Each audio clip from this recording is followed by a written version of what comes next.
Welcome, dear viewers, to Couch Warrior TV on YouTube. I am the Couch Warrior, and you are watching The Passage, a Skyrim SE Let's Play featuring Ettient Jorel, the Altmer Ranger. Alright, so in the last episode, we set up a remote campsite here that we can use to monitor what the enemy is doing. If you remember, we got ourselves kind of set up in a nice little spot here. We can see what's going on here. We can make some observations. We've got close proximity to what I'm calling the Butte. And then over here to these split towers in this, what looks like a fairly vast Nordic ruin filled with Forsworn.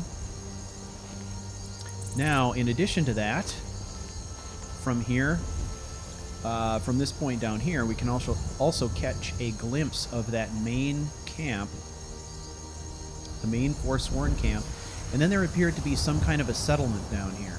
So what we are going to do today is, we got a good night's rest here. And of course, our remote campsites, for the most part, have to be cold campsites. We don't want to be sending plumes of smoke up into the air and alerting people to our presence.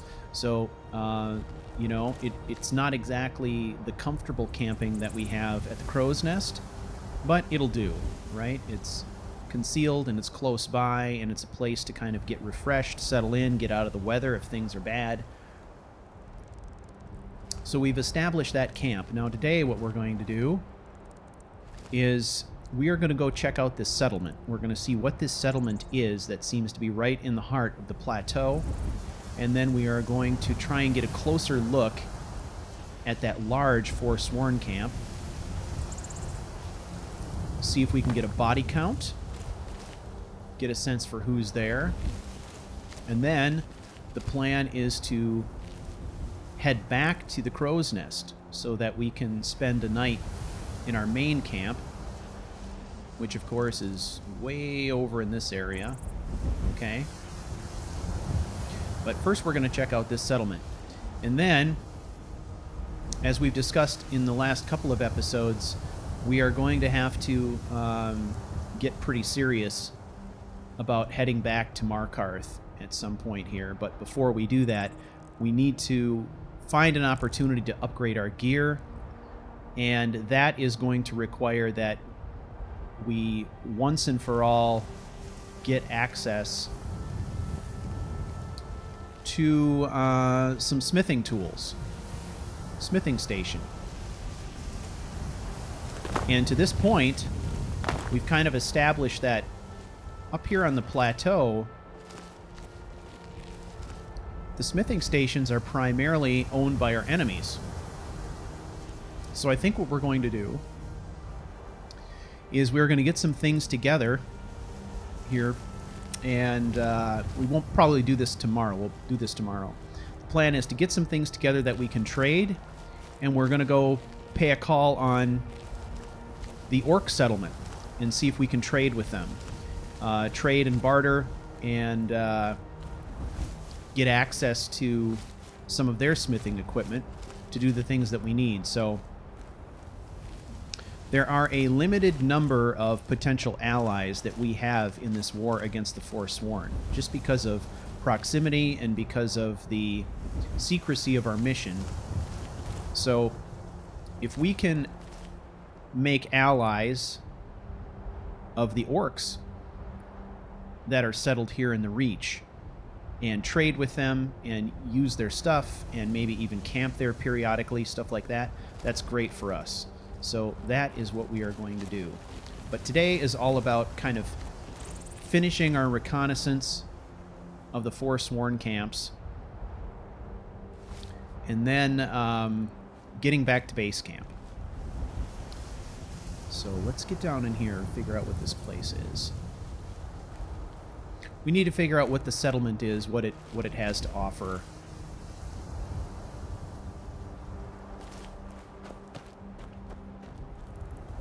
Alright, we've got a courier coming. to make sure I'm out of sight when we talk to him. I've been looking for you. Got something I'm supposed to deliver. Your hands only. Let's see here. Ah, a letter from the Jarl. Moving up in the world, eh? Okay. Looks like that's it. Got to go.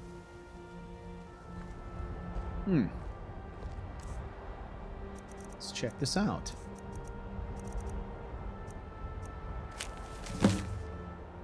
Ettient Jorel, allow me to introduce myself. My name is Sidgir, and I have the honor to be the Jarl of the proud and ancient city of Falkreath.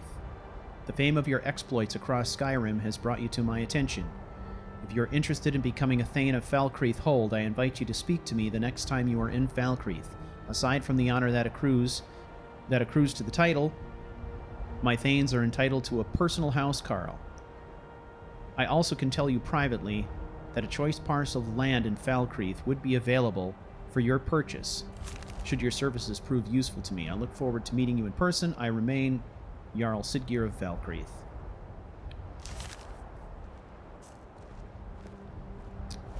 Okay.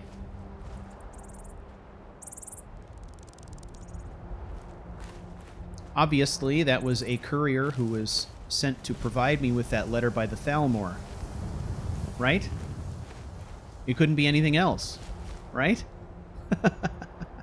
So the Thalmor want me to go and talk to Jarl Sidgir for some reason. Which, I guess,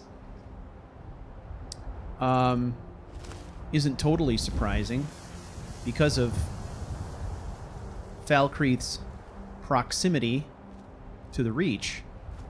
It stands to reason that there could be some Forsworn-related activity going on in that area that we might have to look into. All right.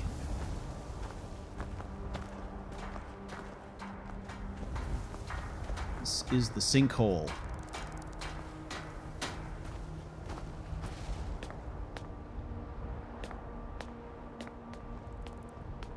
Whoa there! I don't know where you're going, but stay out of that mine. It isn't safe. The mine isn't safe? Why? We tunneled into an old Nordic crypt. The whole place is crawling with Draugr.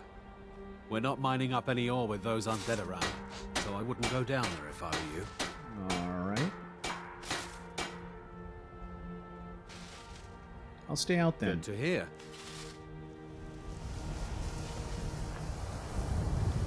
Okay.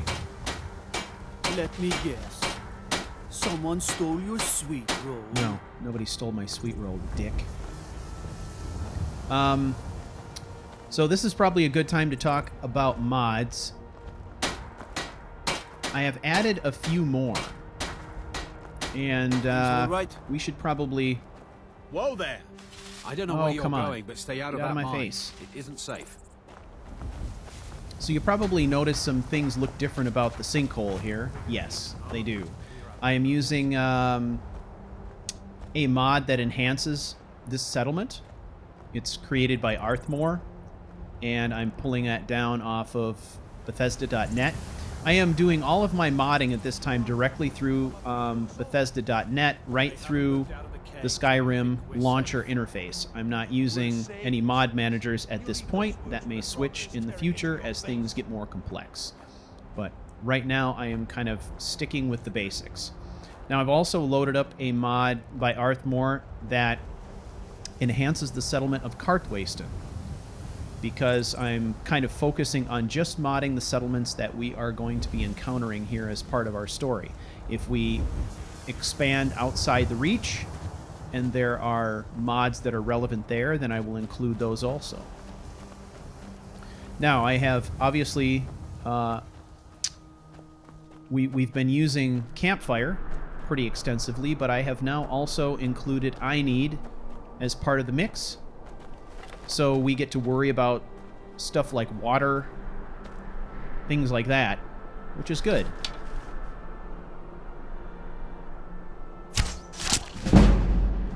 So I feel like in this playthrough, I've been doing a reasonably good job of making sure that he is stopping to eat and that he's getting rest and all of that stuff.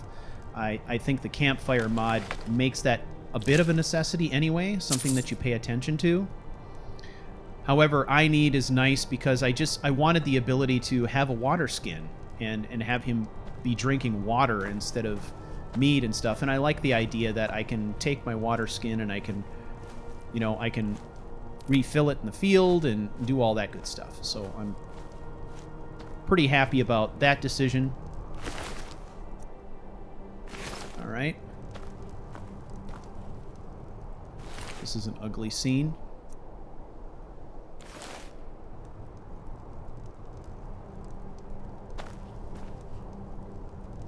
It's possible this could have been a forsworn murder.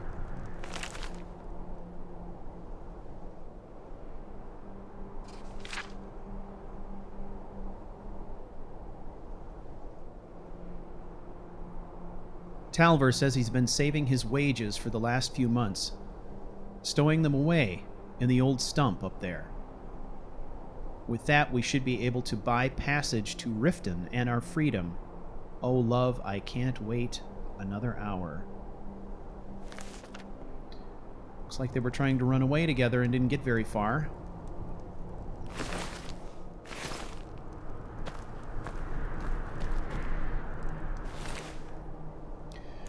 Right?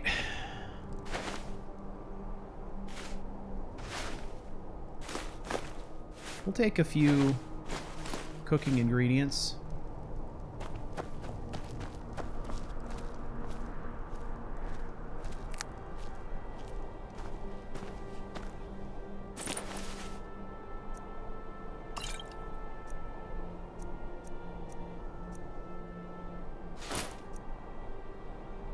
Nightingales, what are those? Looks like I could sell this. Can't say I don't feel bad for them, but the Reach is a harsh mistress. You shouldn't be up here unless you're ready. And they weren't ready. So, it is what it is.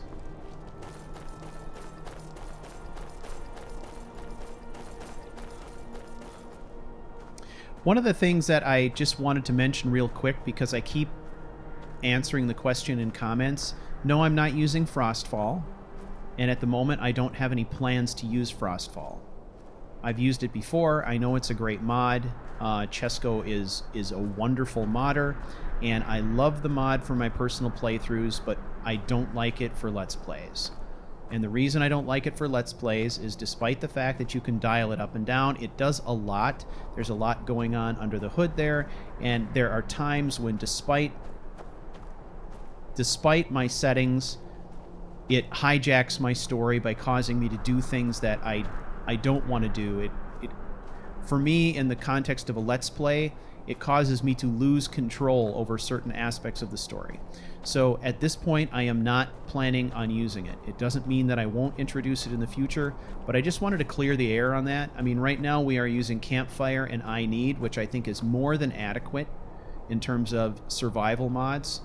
So I think that's going to be fine, especially given the fact that the lion's share of our adventuring, at least in the first part of this thing, is going to be in sort of non-frigid locations. I just want to keep it simple, okay? So I'm planning on reevaluating Frostfall at some point in the future if our focus changes, but for now, no Frostfall, okay? So my plan is to not answer that question anymore. It's a tedious question to answer because I can't just simply say, no, I'm not using it. I have to explain why I'm not. And not everybody's, reading the same comments, but I do appreciate your suggestions. Ah, a visitor. Old Rolden Inn has hundreds of years of history. If you drink too much, you're out. No drunks. No drunks. Well, I don't think that's Etienne's style, at least not right now. You'll be looking to rent Tiber Septim's room, I take it? No, not really. I'd like to refill my water, please. Of course. I did. Those need things are always suspicious. Thank you. Okay. See what they have for Drink sale. for the thirsty, food for the hungry.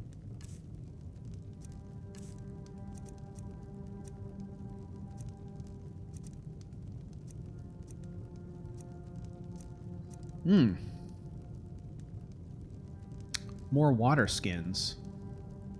I'm going to buy 2 more water skins. It seems like a good investment. Buy a little bit more salt as well. Okay, now, Good day. if I start a new Old Hroldan conversation is the with stone her... that the Empire's history is built on. Good to know. Okay, so, yeah, this is interesting, right? So you can see there's more than one water skin displayed here. I think the one with the red strapping on it, that one is actually added to the backpack by Campfire, by Chesko's mod. The one that he's wearing on the back of his belt is actually added by iNeed. So when they're, you know, the presence of a full water skin causes the backpack to display it, which I think is pretty dang awesome. Thank you, Chesko.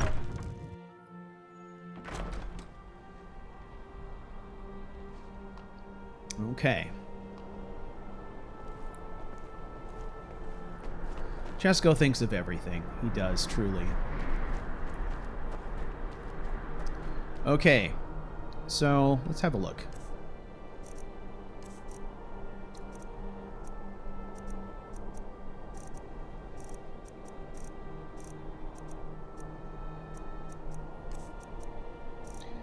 So, alright. I have full water skins. So, I'll drink a little water. Have an apple. Maybe a little roast pheasant. Okay. Had a late breakfast. Alright, now it's time to get to scouting. So, we're going to follow the river here.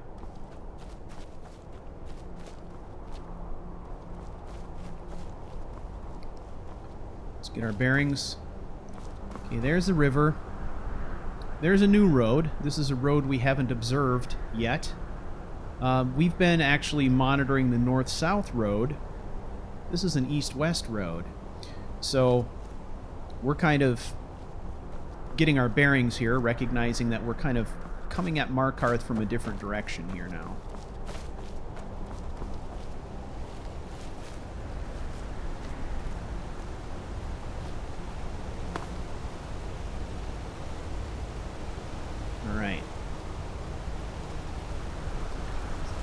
A little bit of a challenging riverbank to follow.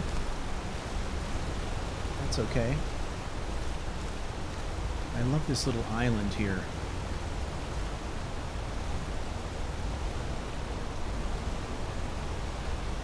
At some point, I'm going to check that out. But not at the moment. Okay.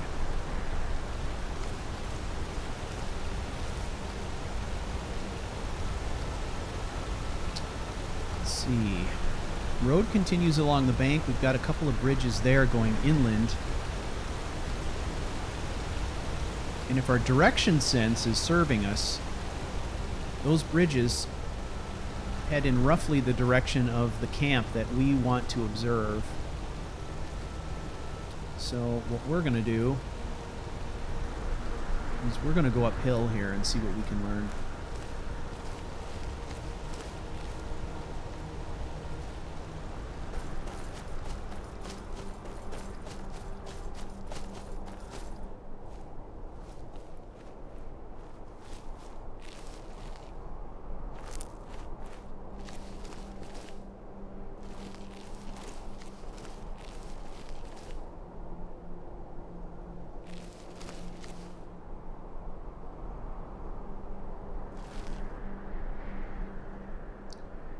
Okay, so the other thing that I've done is I've done a couple of updates. There have been some interesting updates. So there was an update for Campfire. There was an update for Percus Maximus, an update for Apocalypse Spell Package, as well as the compatibility patch between the two. I'm a big fan of Anai Scion mods, and he's got a lot of really good ones. One of the other ones that I downloaded was a bonus perk point mod, which basically gives me one bonus perk to spend every 5 levels, which I like, because who wouldn't like perks? But let's kind of take a look at where we're at before we go any further. This is the bonus perk that I have to spend based on the first 5 levels we acquired. And I've decided that I'm going to spend it in the sneak tree. And we're going to do Silent Roll. Because I like Silent Roll, but, you know, Silent Roll is one of those things that doesn't provide a real tangible benefit, at least not right away. So I find quite often that when I've built up, you know, the hard-won perks, I'm less reluctant to spend it, you know, on something like Silent Roll. So we'll do it right now. It's just kind of a fun thing to have, but there are going to be some definite advantages to Silent Roll later on as we start acquiring other perks in the sneak tree, especially with regard to backstab and stuff like that. Okay. Now we're getting a great view on this camp. And I think what we're going to do is head along this ridge line in stealth, and we are going to try and gather as much information about our opposition as possible.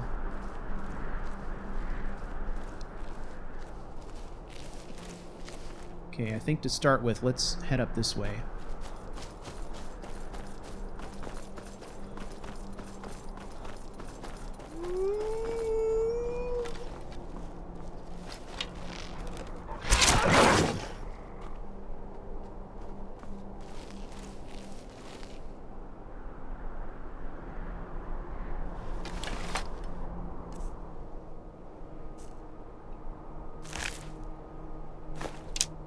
Our arrow back.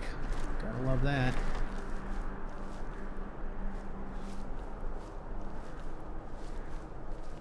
Any more of those wolves? Never trust that there's only one.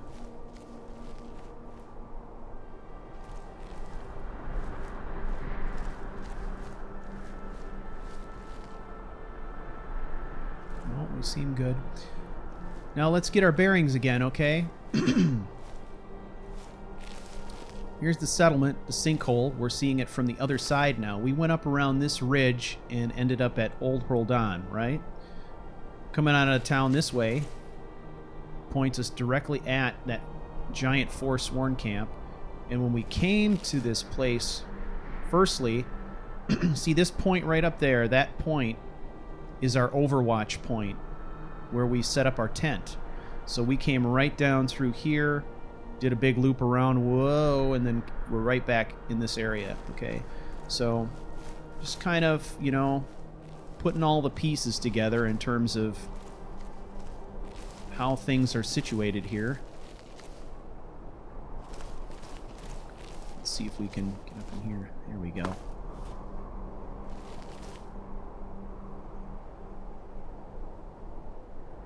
Whoa, look at that.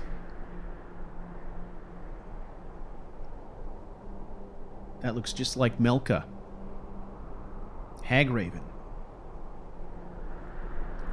Presence of a Hagraven. We need to find out more information about Hagravens. Okay, I can see a Forsworn there. And there. Alright, we need to get a better idea of numbers here.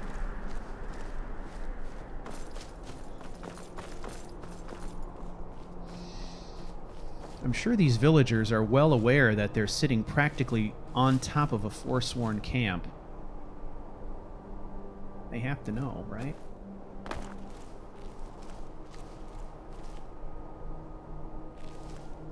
Alright.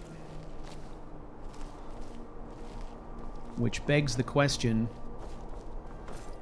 how do we, in the context of our mission, can we ever be completely confident that we know who the Forsworn sympathizers are, right? I mean, that's huge. That's why I'm reluctant to trust people like these villagers, because we have no way of really knowing whether they're sympathizers or not. The fact that they're existing here unmolested so far, you know, or so close to a Forsworn camp makes me believe that they've got some sort of interaction with those Forsworn. Either they're trading or they've made some kind of a deal, you know?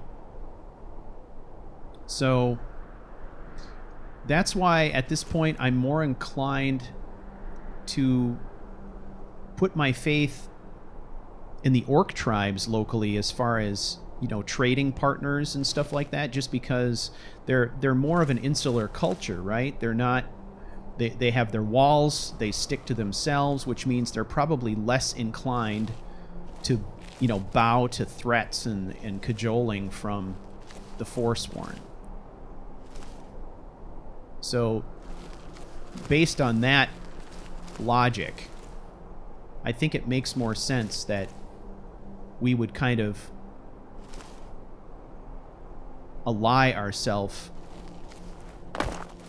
with the orcs. And when I say ally, I just really mean approach them as potential trading partners. Look at this. This could be an interesting drop for gear, messages, things like that. It's pretty well hidden. And look at this. Look at this. Perfectly concealed spot for a direct attack on this camp. Yeah, they wouldn't see us coming at all. Okay. There's one. There's two. There's one up there. That's 3. 4. We know we saw at least one over here. That's 5. Plus a hag raven, which we know from experience, having dealt with Melka and Petra,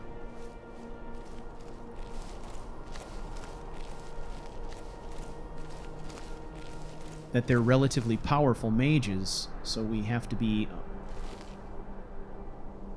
on guard for that.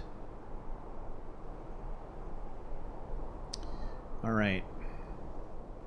I want to get a good count, but we got to be very careful. So let's try and get up here a little higher if we can. I just don't know what's possible here.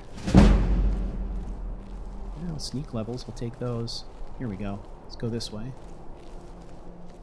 Seems these little corners seem to work pretty good for finding handholds and stuff. No. Right up here.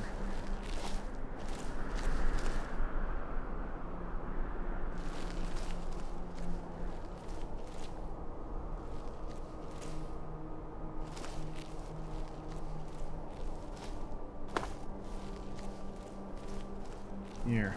Now we're a level higher. This feels a little bit safer in terms of maintaining our concealment. I mean, I feel like we blend in with the surroundings pretty well. I mean, ideally, we could do this at night, but whoa. Okay. Right above us is a Forsworn camp that we scoped out the day before. We're seeing it from the other side now.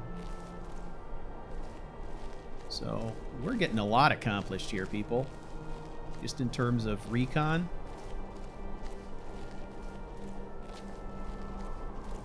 If you guys are ever interested in checking it out, we did an episode of the Character Crusade podcast that was all about this topic of traveling with intent. That's part of what this is.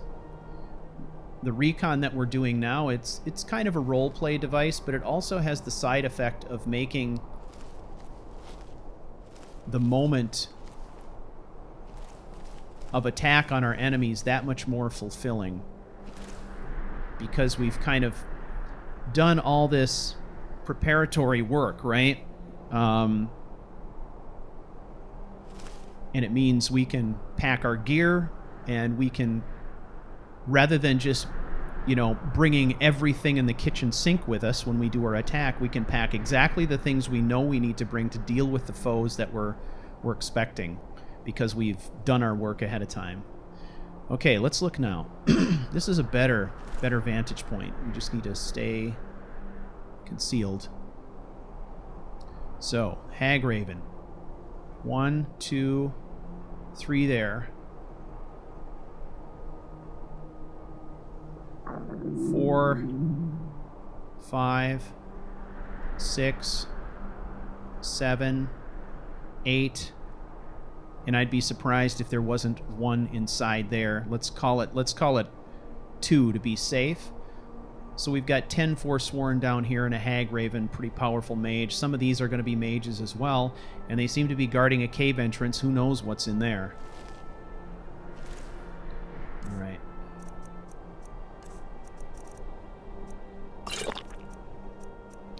All right. Let's finish off this salmon steak before it spoils. And we'll try and balance this a little bit.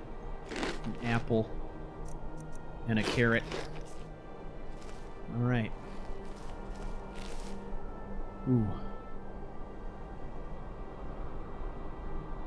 A little concerned about that approach.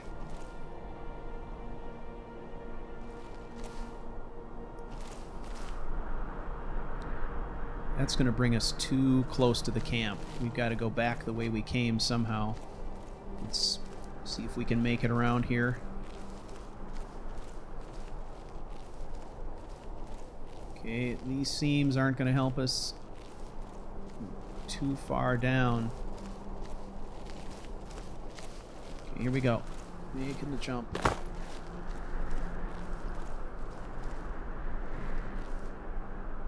I don't think I can make it up this either. Nope, we gotta go, keep going around.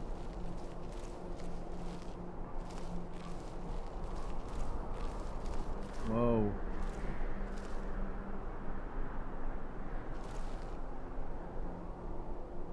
Okay, those guys are facing the other direction. Let's just got to get around this Hagraven, but we're blocking the line of sight with these land features, so I think we're okay.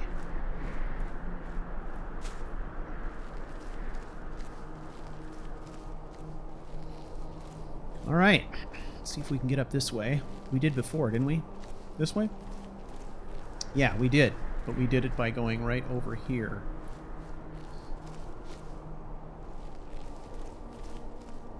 Yep. See, this is the cool thing, too. By doing this recon, we kind of know the details of this rock, even. The rocks around here, we know what areas we can ascend and what areas we can't ascend, and just general stuff like that, which I think is very cool. Okay, let's... Alright, this approach here is out of the question. We've got a camp right over this rock, and another one up there. So we're not going back up that way, which is fine. We'll go back around this way. We'll stay below the lip of the ridge, so hopefully these guys will not be able to spot us. And we will attempt to continue on around. Ooh, we're getting fatigued. Okay, stay below the lip here. This is where that camp is. But we got to get... If we go back down here, we're going to be right back in that spot where we were before. Alright. So let's have a wider angle here. This is a bit of an issue, right?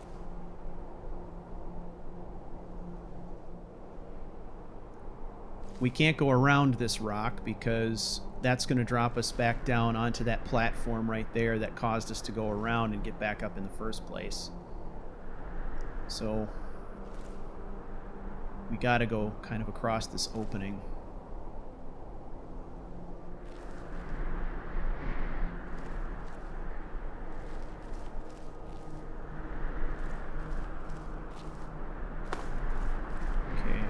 Woohoo! So far, so good. Alright. I think we're good. Line of sight. That's the main thing I'm just trying to avoid. So here we go. We can drop down here maybe, huh? Very nice. It's a lot of rock hopping, my friends, but, you know, depending on your play style, I guess, I enjoy it a lot. Like I said, there's going to come a time when Ettient is going to unload on these guys. And having done all of this preliminary legwork makes that fight all the sweeter, because by then we will be higher level and will be extremely well prepared, and they aren't going to know what hit them. And my goal is that by the time we reach that level where we really kick the war into high gear, I want Ettient to have spent a significant amount of time at low level building his skills and enhancing his knowledge of his enemy and what they're doing, so that those battles we can do at legendary difficulty with Wildcat and really make them meaningful. So that's kind of how I do this. And honestly, when I play Skyrim, I jimmy the difficulty level around frequently. I have no problems at all with doing that. So a lot of times when I start, I'm starting at Adept or Expert. In this particular case, we're playing at Expert, right? But we will be changing the difficulty of this game undoubtedly as we go along and get more experience and all that kind of stuff, just to make it more challenging and interesting and stuff like that. So, okay, we're getting thirsty. Okay, we've emptied one water skin, but we got 2 in reserve. All right. Stuck. All right, back to base camp. We have done a lot of recon work here, which I'm pretty proud of. I think we did a good job.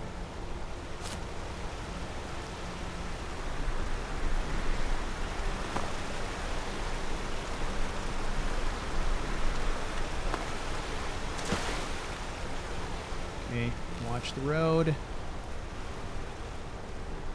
Cross. In we go.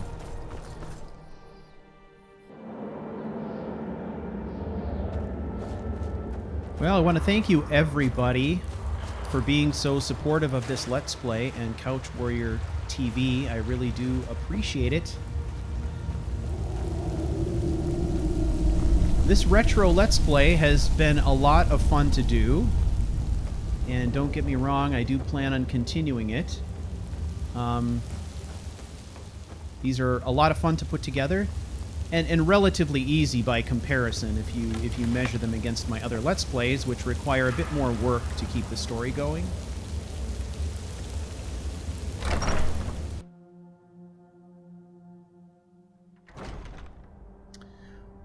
One of the things that I really appreciate about this is that it's been a long time since I recorded Aranus Arcana, and in the intervening time, I've had a lot of opportunities to experiment with my roleplay technique through the production of other series and through recording of the podcast. We're over a year and a half into the podcast now, 40 plus episodes, and in that time, we've talked about all kinds of new and interesting ways to incorporate roleplay into a game like Skyrim. And am I on the right track here? No, I'm not. Yeah, I have a special route, and I think I'm losing my mind because I forgot it.